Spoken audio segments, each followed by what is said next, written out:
I'm going to say that in 2021, energy management is the new time management. And what I mean by that is we all know we have the same amount of time in the day. There's no difference for you than it is for me. Not necessarily how well we manage the time, it's how we manage our energy throughout the day.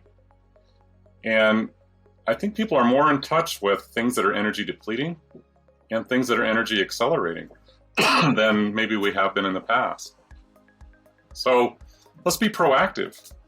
Let's understand what drives our energy forward, what pulls it away, and plan our days and weeks and activities so that we have energy left at the end of the day. I forget who said this. It's one of my favorite quotes. It's make sure that you get the best of me, not what's left of me.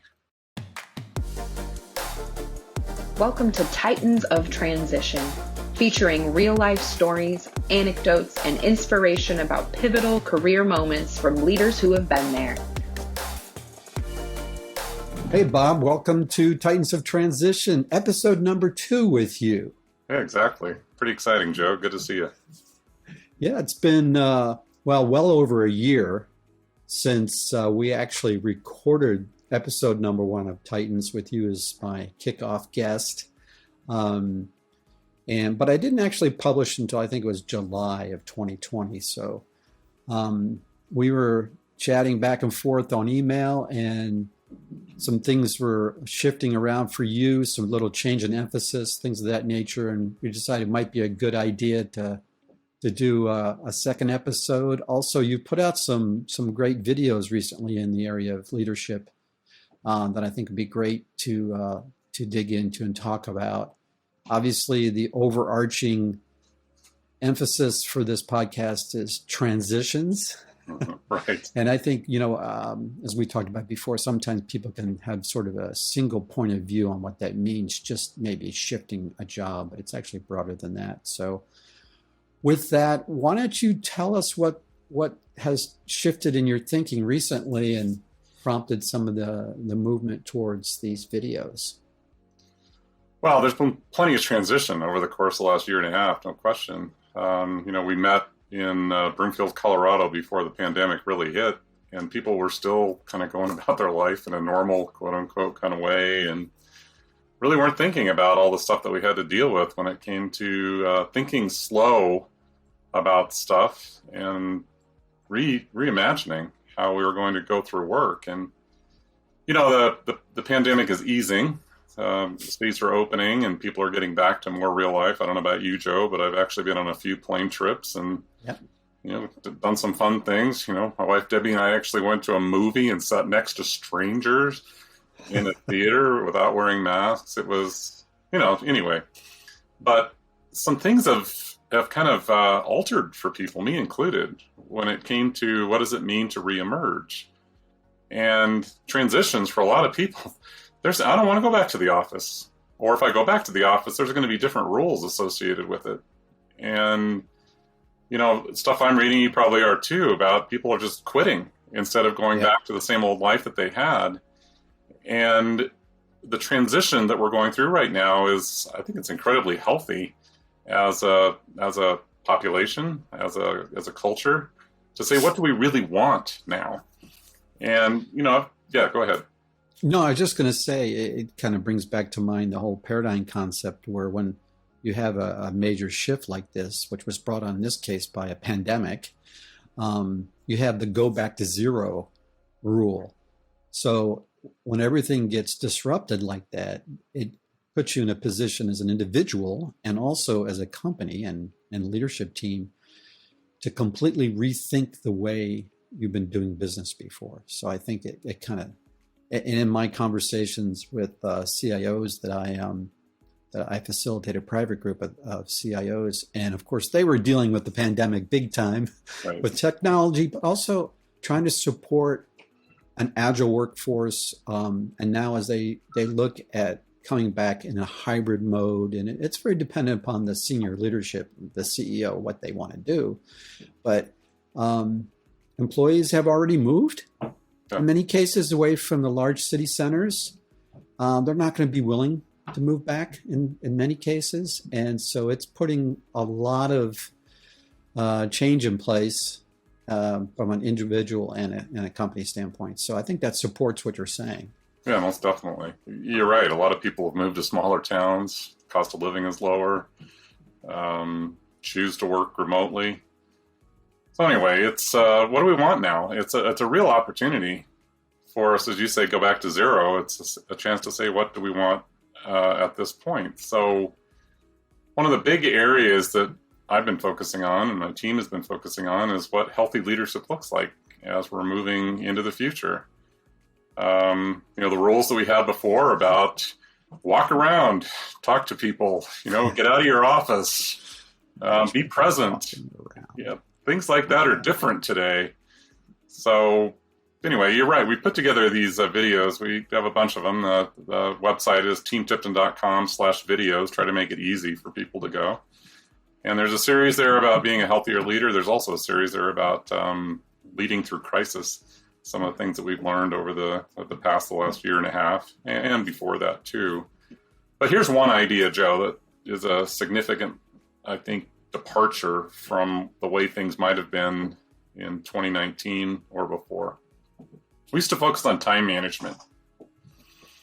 And that was a primary goal. I mean, and the number of classes, the number of videos, the number of trainings you can go through, all helping you to do a better job with managing your time. Well, I'm going to say that in 2021, energy management is the new time management. And what I mean by that is we all know we have the same amount of time in the day. There's no difference for you than it is for me. It's not necessarily how well we manage the time. It's how we manage our energy throughout the day. Mm. And I think people are more in touch with things that are energy depleting and things that are energy accelerating than maybe we have been in the past. So let's be proactive.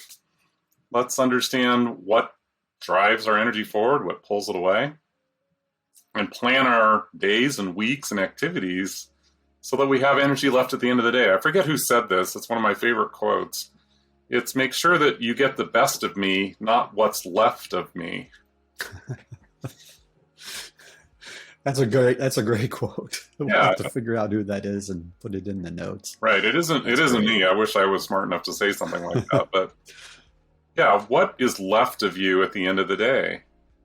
And in a lot of cases, what's left is worn out. It's completely tired, and there's no time left for yourself personally or your family or whatever. So I'm a bit on a mission personally to help people navigate that dynamic much more effectively.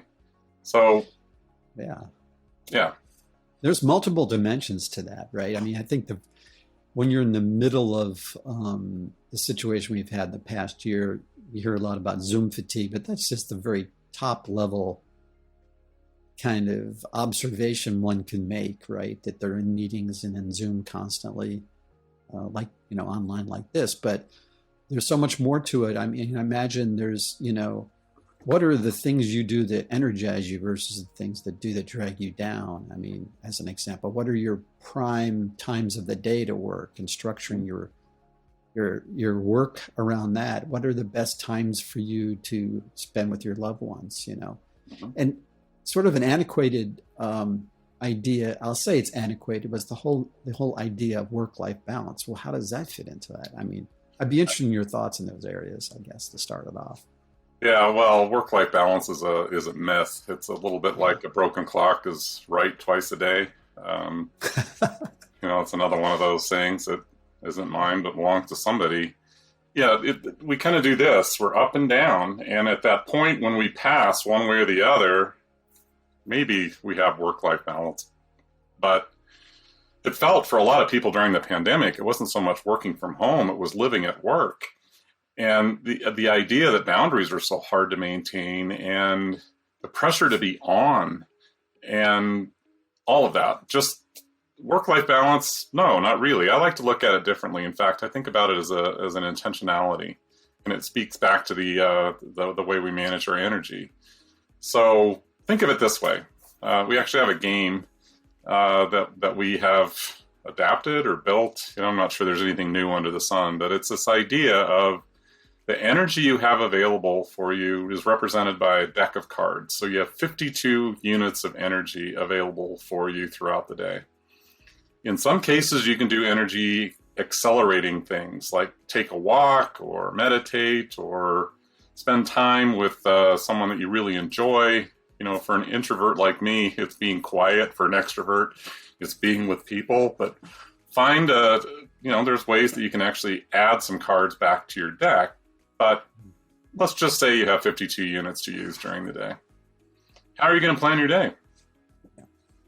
What are you going to do? Well, you look at this meeting that you have. Let's say it's with your CPA, or I don't know, you're doing something in my mind that would be energy depleting. Well, I'm probably not going to schedule 4 energy depleting activities in the same morning or in the same day even. I'm going to spread them out. Yeah. And if it's something that's really challenging, I'm going to give myself some time intentionally on my calendar. I'm going to block it out so that I can take a walk or I can do something to actually at least keep my energy level, but not deplete it further. And this is where work-life balance comes in. It's a matter of saying, what do I prefer? What do I choose? What do I intentionally go after when it comes to the activities that I put into my calendar, that I put into my day? So I'll give you an example about one of those things. My wife, Debbie, and I have been happily married for 42 years. It's hard to believe that I can be old enough to be married for 42 years, but it's true. And one of the things that we set aside years ago in terms of an intentional activity was lunch on Thursdays. Well, today is Thursday, Joe, and we're going to go to lunch today. We've maintained that even during the pandemic. We tried to have lunch together. We didn't get to go out a lot, but it's an intentional thing that we do, and it's a energy accelerating activity.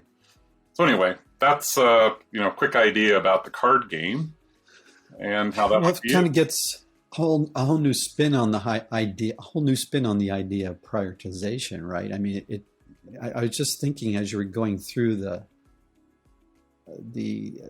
putting cards back in your deck, and really there's decisions here about return on your energy investment. Is this something that I even want to spend any cards in my deck on at all? Right. I've been going through that process myself. I tend to chase a lot of rabbits of interest, and before too long, I have way too many. I'm oversubscribed. So then I have to sit down and go, why am I doing this activity, or why did I get involved in this thing? In which case, I'm making a decision, I guess, to use your analogy, that I'm not going to use any cards, spend any cards in those areas. Yeah. Well, you bring up an interesting concept. That's a concept of distractions and our relationship with distractions. So back to the time management sort of a way of looking at things. It's any time spent on distraction is wasting time. It's not productive time. You need to get back to doing and focusing on stuff. Well, I've sat through a lot of those presentations, and they're all about jamming more doing into your calendar. And I guess I have a very different relationship with distractions. I actually set aside time on my calendar actively every day to be distracted. Yeah. To pursue the purple squirrels and go down the rabbit holes.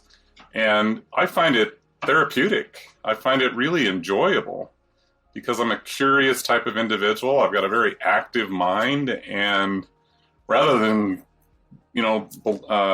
belittling myself because I can't focus in that time period, hey, I just set aside some time to chase purple squirrels. Interesting. But you have blocked a certain chunk of time to allow yourself to explore and let in other possibilities. So that's a very interesting strategy. It's not to say that it's bad to quote, be distracted, but you put them in sort of the best place for you. And going back to your energy sort of framing of the discussion, you're allocating a certain number of cards, energy cards, to allow you to do that. And I think the other advantage to that too is, and I really like this book, Deep Work. I don't know if you've seen it. Came out a few years ago. It really kind of blew out the whole notion of multitasking, which we can't multitask really. No such thing. And we keep shuffling between things. Computers do that. It's called time slicing back in the day, right? Right. And you used to tune parameters to decide what your foreground response was going to be versus your background response. Sorry, I diverged myself. But anyway, I think it kind of helps you then, if you want to focus on one thing, by making time in your schedule and allocating time for you to do that exploration or that distraction activity. I think that helps you in both areas. Yeah. Well, I use it as a reward mechanism because I really enjoy it. And, I have to sit and focus. I have to dig in. I probably suffer from adult ADHD at some level. But I use it as a reward mechanism. So I'll give you an example. Right now, I'm working on a very large report for a client. It's lots of insights and implications and lots of data. We have a team health and performance assessment instrument that we've built, and it gets into all these different dimensions of the organization's health and how that translates into performance. Well, I really like that. Part of my personality likes digging in and pulling out the really interesting salient points and so on. But I can't do that for long. So what I do is I set aside a milestone or a breakpoint. And if you get this part done, hey, Bob, you get to spend 30 minutes being distracted, chasing some purple squirrels. And that's where the therapeutic side of it comes in. And I guess self-awareness. I'm more productive that way. And I don't belittle myself anymore. I don't berate myself for not staying on task. For 8 or 10 or 12 hours straight. I don't think very many people can do that. Mm-hmm. Yeah, I guess before when I was talking about deciding not to spend any time on something, and I might have framed it as distraction, is more about once I explored an idea, I have a tendency to commit on an idea that without a concept of how many cards I have. Mm-hmm. To use, right? And then I get oversubscribed, and then I need to make a decision, or it's going to impact the things that are really more important to me from an overall life perspective or a legacy perspective, things of that nature. So interesting. How does this play into sort of your leadership coaching that I know you're doing a bit more of these days? Some of these things that have come into your thinking more recently. Well, I think it's central. And that's one of the things I just love doing, Joe, is helping individuals become the next best iteration of themselves, wherever they are, wherever they're going. One of the things that's important about coaching is you don't have some predefined endpoint for someone. You help them with the next thing. So just this week, a very concrete and tangible example, I was working with someone, and they basically had been so adrenalized, so stressed out over a circumstance. I had to take my plan for the session and basically throw it away and focus specifically on what was right in front of me. And when we're adrenalized, when we're operating from a very high level of stress, our brains are wired to limit our choices. We basically get 3: fight, flight, or freeze. Those are the 3 choices that we are given when we're operating under a tremendous amount of stress. So what I did with this individual was help them pull it apart, be able to understand root cause as opposed to symptoms, dig into the things that push them into this high stress, adrenalized environment that really limited their choices. And after, a few minutes of talking about the energy of stress and how that affects us, you could see them visibly relax and start to consider alternatives to what was causing so much stress. And it was a big deal. It was multiple priorities coming from somewhere else.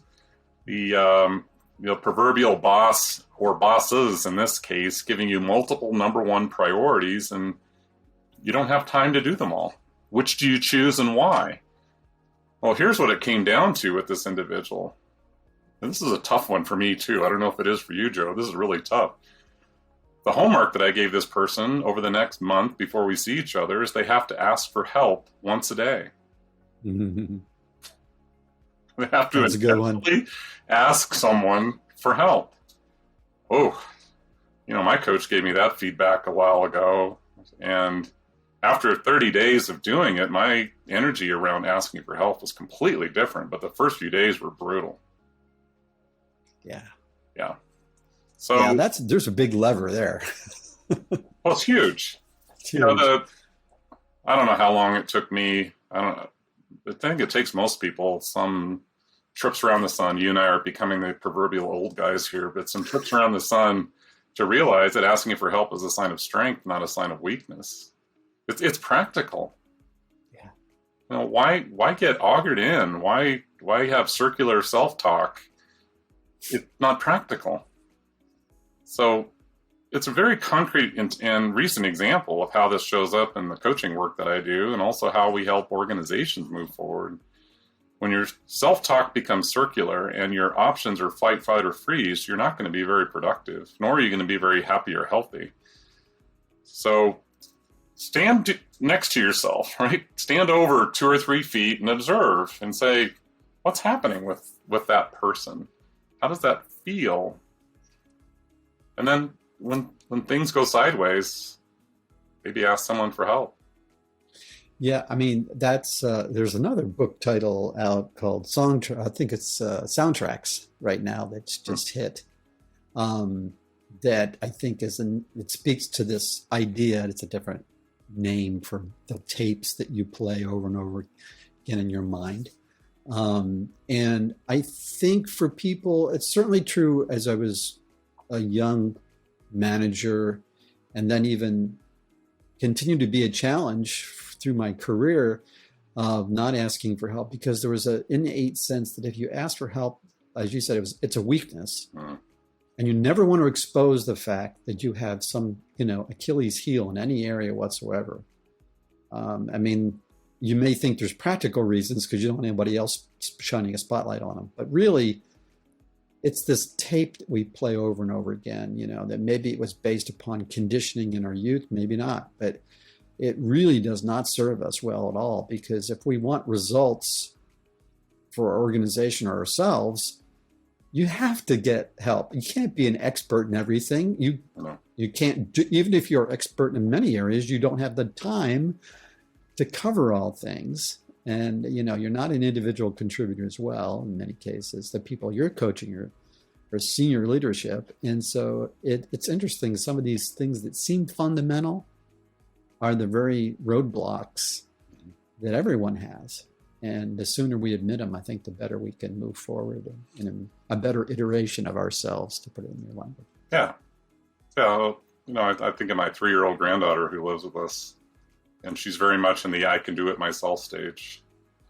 And that's appropriate when you're 3. You want to be able to, seriously, to be able to navigate the world and make decisions and tie your own shoes and do your own zipper and cut your own meat. The things that we learn, it's necessary to be able to survive effectively. But at some point, that self-reliance can be taken to an extreme where you exclude possibilities and you start to fossilize your thinking. And, different way of talking about self-talk is, you kind of smoke your own dope. You believe your own stories. Yeah. And press releases, I used to say. Believe your own press releases too, Yeah, eat your own dog food. I mean, there's different ways of talking about this, but there's strength in vulnerability, and there's also strength in choice and intention. So back to your idea of what I choose not to spend any time on. Mm-hmm. I think that's incredibly healthy. I give myself permission to be curious, but I don't give myself permission to live down the rabbit hole. I have criteria that I establish to say, is this going to go somewhere or not? And the focus that I use is based on kind of my mantra. And my mantra that I use throughout the day is what wants to happen here. And when I'm connected to that energy, as opposed to I need to make something happen, or I'll look silly if I don't, or I have to do this. I try to take the words have to out of my vocabulary and replace it with choose to or want to, which makes it an active intention. But at some point, it's just not going to go anywhere. So, examples are all over the place. I get contacted by a lot of people, either directly or through relationships, and they want to talk, they want to learn, they want to potentially be in a relationship. And I most frequently say yes, unless there's a real red flag, because I'm curious. Well, it becomes obvious quickly in some cases they're just not going to go anywhere. Oh boy, yeah. And I have to be compassionate, but yet direct, and say what wants to happen here is nothing. We're not going to continue our conversation.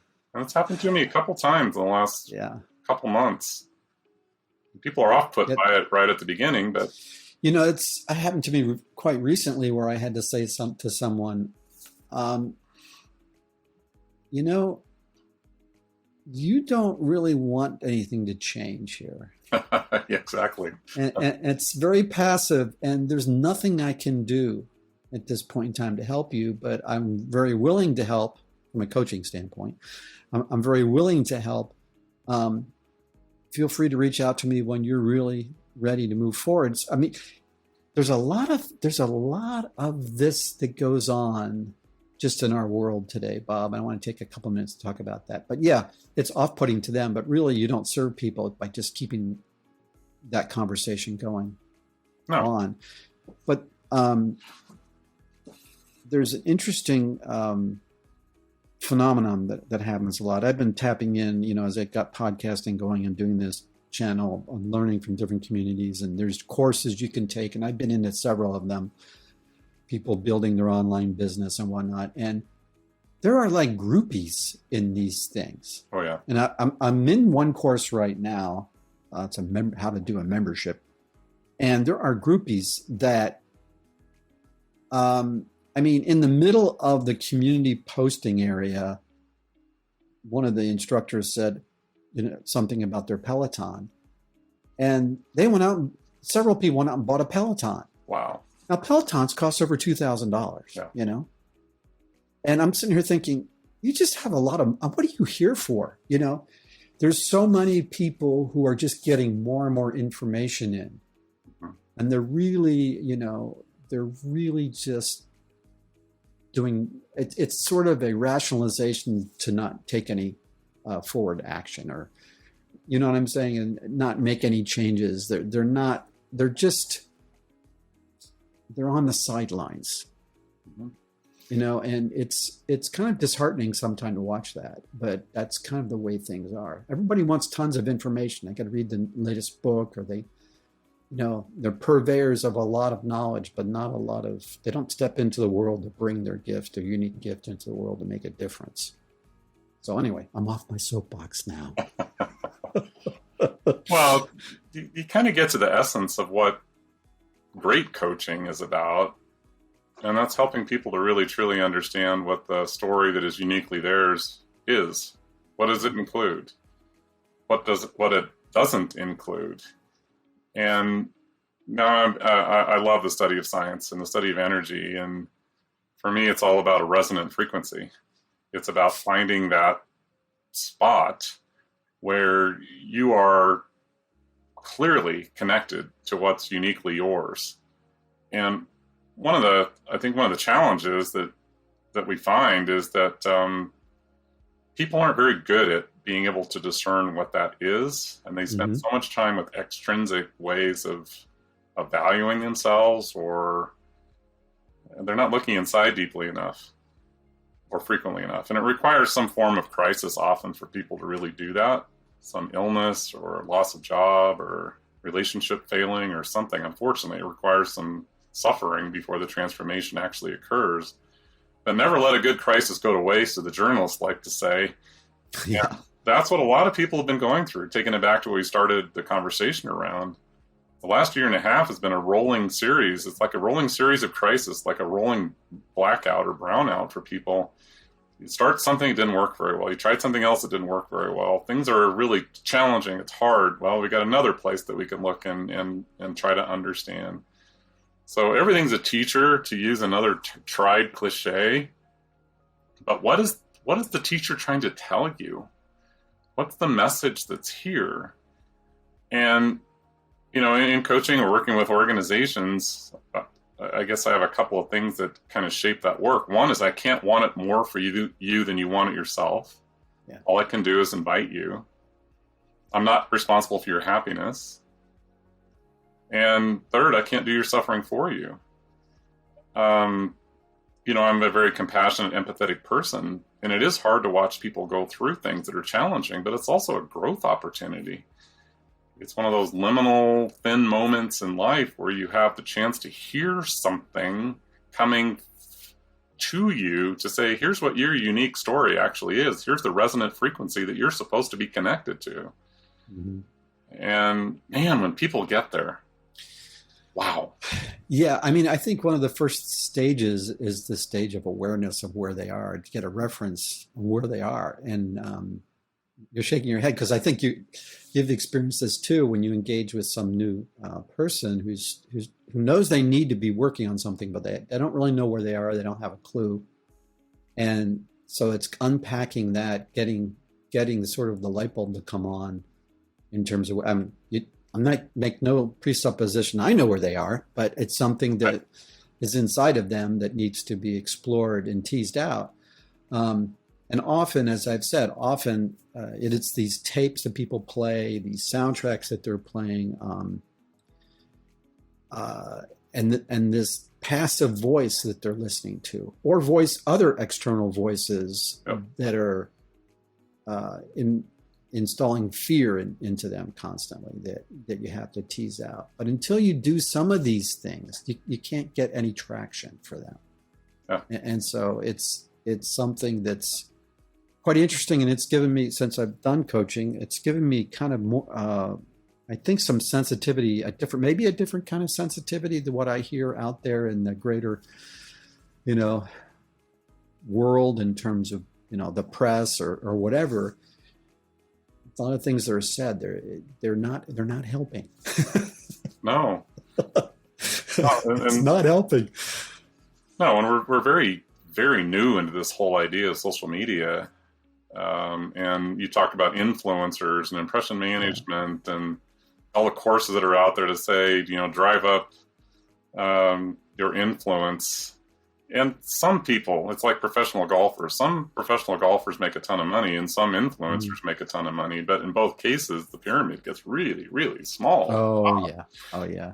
And it's incredibly hard to do that without selling your soul, to make it happen. But even still, what does that do? I mean, this is the crisis that a lot of people run into at some point in life. It's this idea of success versus significance.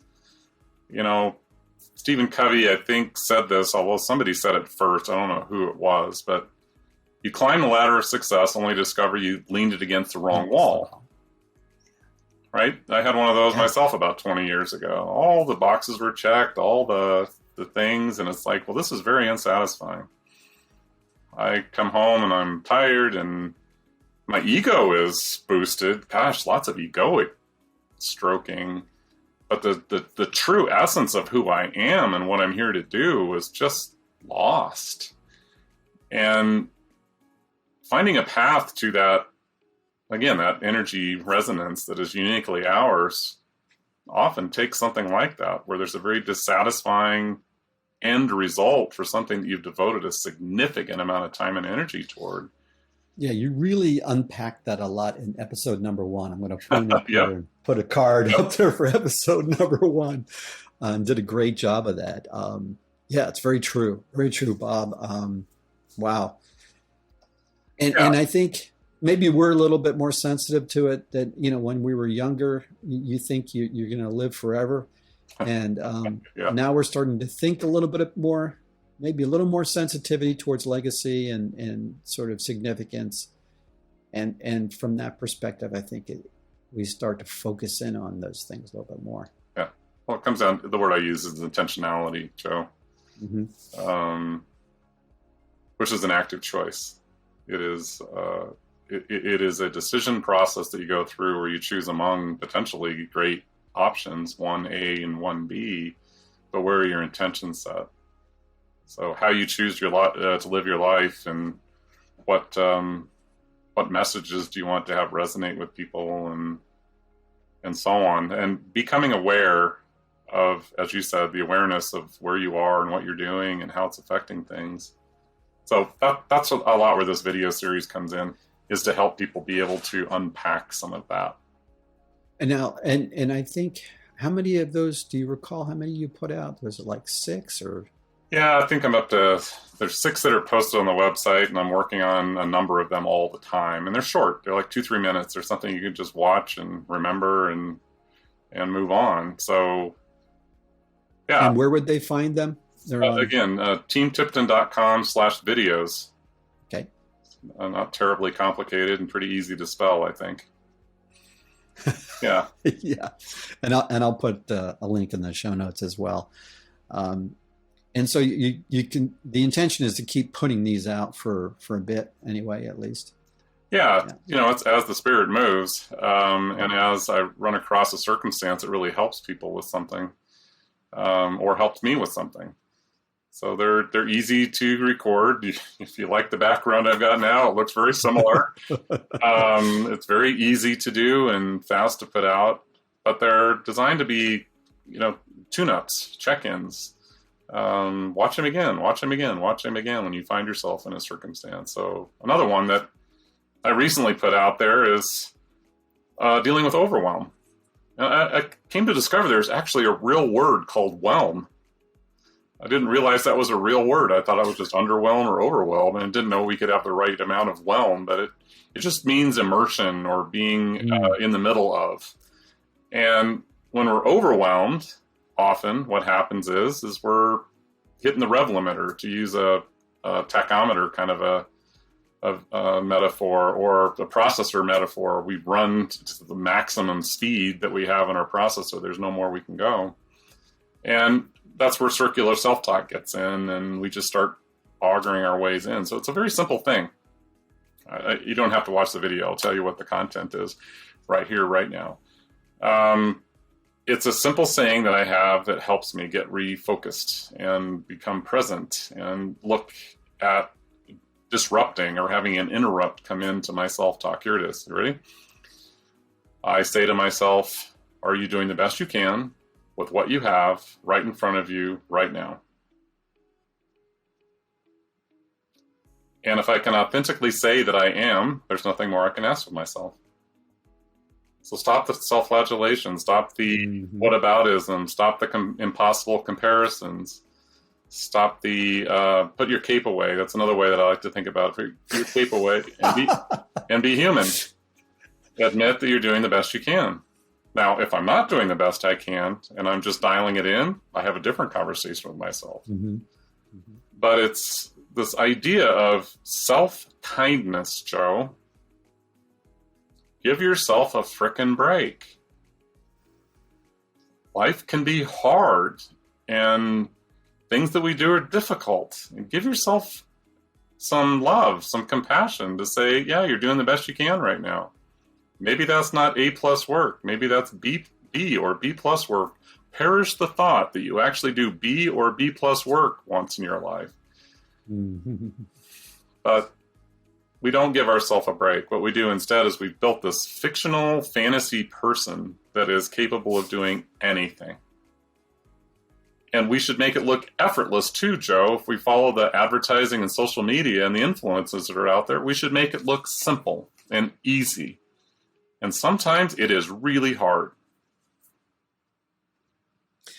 That's a soundtrack. That's a tape that plays in the background, right? Constantly. Totally. And I've one of the classes I took in the Maxwell team, the faculty member was using, and this isn't anything new, nothing new under the sun, but visualize, a little creature on your shoulder. You've got one creature over there going, you can't do it. You can't do it. You're going to fail. It's not going to be the way it should be. Right. And we have these kind of voices, and the one we're talking about right now is the naysayer voice, or you don't measure up, you're not good enough voice constantly. You haven't tried hard enough. So it's being intentional, I guess, is what you're saying about putting the other programming, do your own programming here, right?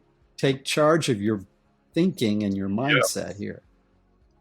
Well, that's advice that's been around for centuries. There's nothing new there either.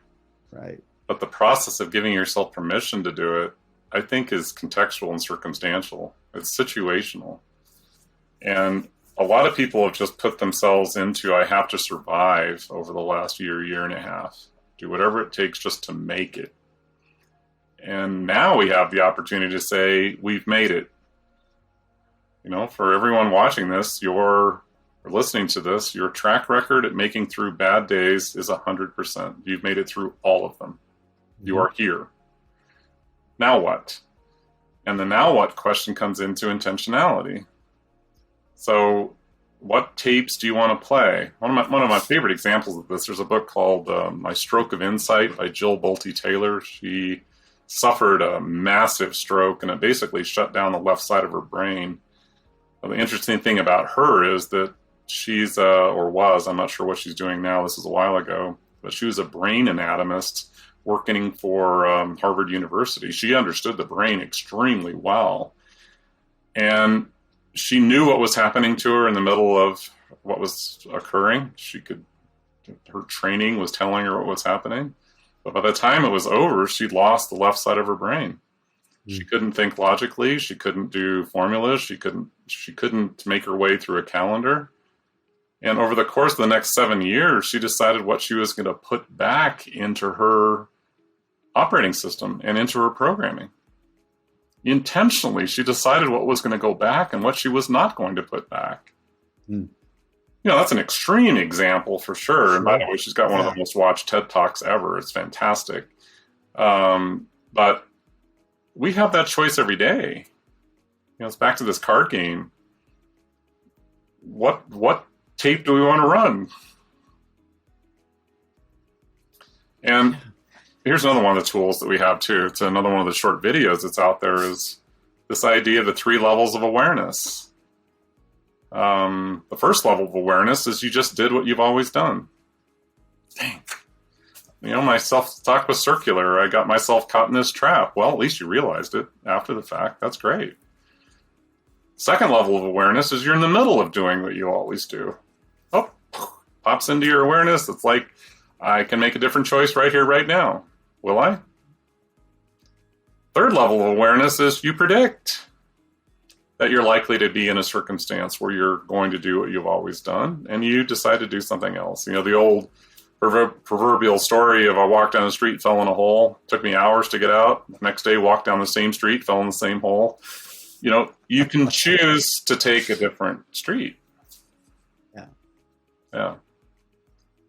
But when we're adrenalized and when we're overwhelmed and when life is just pouring on top of us and expectations are everywhere and we don't feel like we have the ability to choose, like this person I was working with this week, that's something that is an opportunity for an interrupt. All possibilities exist simultaneously. If you look at a quantum way of addressing the world, all of them. But which one do we choose and why? That's where it becomes really interesting in what we put into our lives. Very interesting. Do you find that people tend to feel as though they don't have control of things that they do, and that they do have control of things that they don't? Yeah. Yep. Yeah, exactly. One thing we're always in control of, Joe, is how we feel about things. No one can make me feel anything without my involvement, without my participation, regardless of the circumstance. No matter what's happening, I'm in charge of how I feel about it.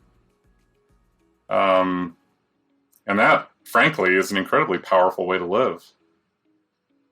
I'm not going to get dragged into somebody else's drama. I'm not going to get pulled into toxicity or negativity. I'm going to attract myself towards places that accelerate my energy and people that make me feel seen and heard and appreciated.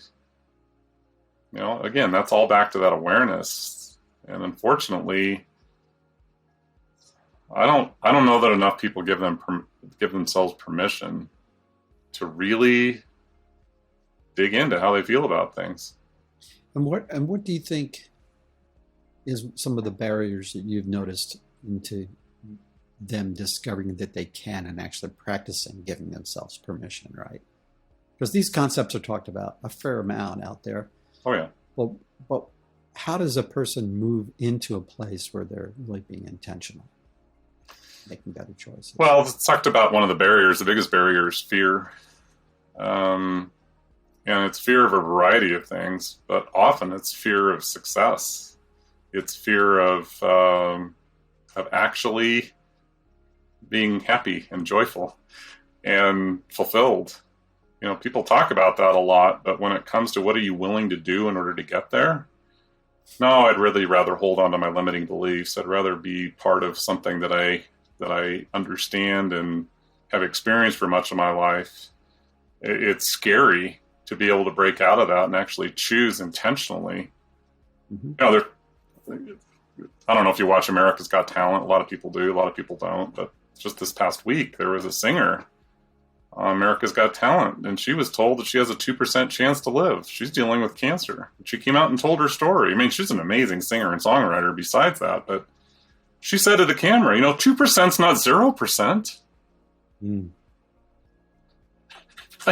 I still have hope. There's still a possibility here. That's pretty powerful. And boy, that's a different kind of self-talk. Yeah, very much so. But I think that there's a huge amount of inertia and wrapped into what is same, right? And we are pre-wired for not taking potentially what we believe to be dangerous actions. Yeah. And so I think fear is huge. It's just gigantic because we tend to amplify it. Mm-hmm.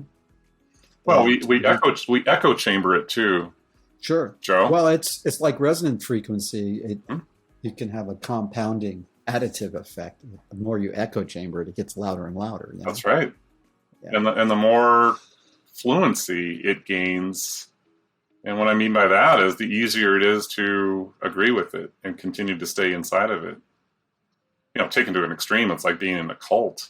You just simply don't know that there's a different view out there, and you just simply are completely absorbed by what's going on. You buy into it so strongly that anything that doesn't sound like it, smell like it, look like it just doesn't exist. So unfortunately, I think the self-talk tends to also the more you talk about echo chamber, I'm just going to chase this idea a little bit. I think that it actually physically restructures brain pathways too. So I think that it's kind of like wearing a groove in your floor, and then everything channels down that groove. You physically rewire and support that. And so, Yeah, and that's hard. I'm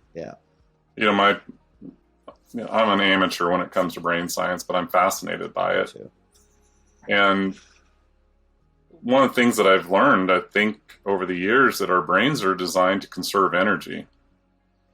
It is part of our biological makeup, and changing your neural pathways takes a boatload of energy, depending upon how deep that groove in the floor is, to use your metaphor. And that's something that our brains resist. What they'd rather do is take the path of least resistance. So that's where intentionality comes in. Yes, there's a groove in my floor here when it comes to my self-talk about, worthiness or appropriateness, or whether it's meant for me or whatever. Okay, I'm going to turn my awareness 20 degrees to the left. Yes, the groove in the floor still is there, but I'm going to make a new path. So I find the two biggest reasons why people don't shift, as you talk about that, is it's daunting. It looks like it's very, very hard to do, and it can be. So they stop before they start.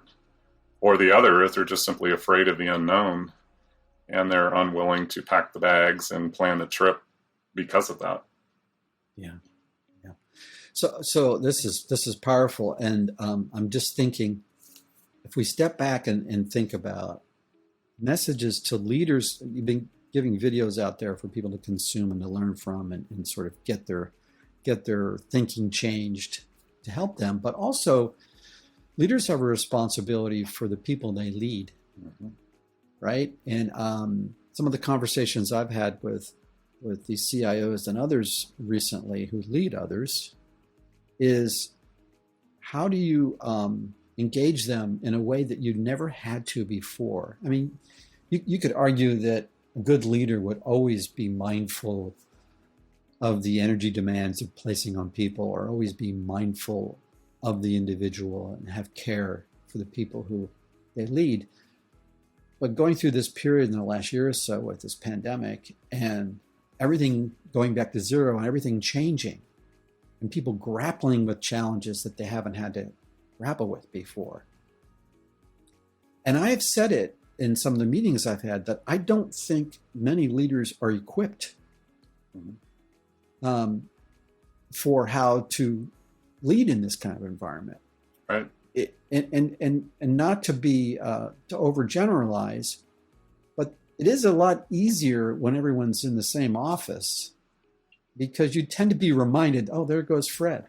Oh, he doesn't look so good right now. Maybe I should reach out to him and see what's going on, right? Yep.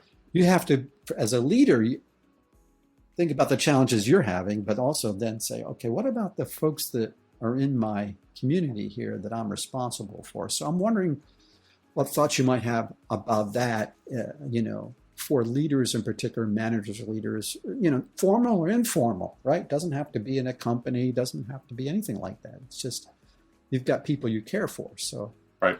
What do you think, Bob, about that angle? Well, it's both simple and a small thing, but it's not easy. So the simple thing is empathy. Empathy is, I think, the most important quality of a successful leader. Whether you're leading yourself, you're leading your family, you're leading a team, you're leading an organization, empathy is necessary to be able to understand and make decisions, to plan, to build teams, to deliver things. And what I mean by empathy, and the difference between that and sympathy is I'm observing your circumstance and I say, oh, that sucks for you. That's really hard for you. Empathy is I'm going to spend some time walking in your shoes to see what actually happens with you, for you, around you, and so on. And a leader that isn't doing that for themselves, a lot of the stuff we've already talked about in this conversation is, if you're not aware, you can't lead somebody someplace where you aren't yourself or haven't been yourself. You can't do it. It just comes off as hollow. It comes off as mechanistic. And people see that. It's a technique that you're using as opposed to an authentic story where you're empathizing with my situation based upon something that's happened to you. So this is where a level of awareness and vulnerability and intention is critical for a leader today. People are in different places. People need the opportunity to feel like they've been heard, that their circumstances understood, and taken into account when it comes to moving forward. So another one of the videos up there is how to thrive in a hybrid environment. As organizations go back to work, what's happening for many of them, maybe most of them, is they're getting the worst of both. They're getting the worst of in-person and the worst of virtual simultaneously. And they don't realize it because they're just trying to do what they do in a meeting room and include some people on a video camera. Well, that's terrible for the people on the video camera. Empathize with them. They're not seeing the side conversations and the note passing and the expressions on people's faces and the body language. You got to report that to people and tell people in the room to stop doing it. Quit having side conversations because the people online can't tell. Simultaneously, the people online are going private chat and flaming people that are talking, and this evil conversation going back and forth that the people in the room have no concept that's happening. Right. So call things like that out. Manage the room in such a way that you're empathizing with what the experience is like for those that are both in person and the people that are online. And does that take more energy? Yes, it does. Yes. But it's required in the world that we're in right now to have highly effective teams that are delivering great results. Otherwise, it just turns into the worst of both, as I said. It just spins out of control and people wonder why you're not getting things done well. So empathy, Joe, is the process of I feel what it's like for you and I incorporate that into my decision making about what's going on. And it shows up in the real world in your actions. Totally. Yeah. Yeah. I mean, if you go back to 2008, 2010, when the economy was so horrible, really interesting research, and which I can remember where it was, but the number of sociopaths that got promoted during that period of time was disproportionate to the percentage of sociopaths in our society. Somewhere between 2-3% of all the world are on the spectrum.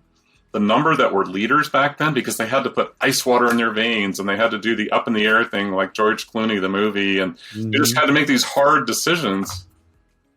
Okay, that's over. Now what? And what's happening, I think the reason why so many people are choosing to leave their jobs now is because very little empathy is coming their direction from the leaders that they're working for. So there's a big need there. Keep those videos coming.